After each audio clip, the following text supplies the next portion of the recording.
Challenge for cause refers to a request that a prospective juror be dismissed, because there is a specific and forceful reason to believe the person cannot be fair, unbiased, or capable of serving as a juror.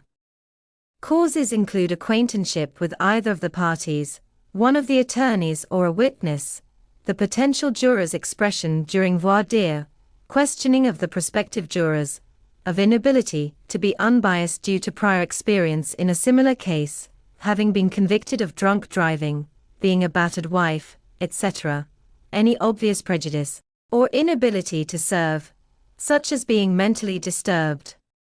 The judge determines if the person shall be dismissed. Challenges and dismissal for cause differ from peremptory challenges, which each side may use to dismiss potential jurors without stating any reason.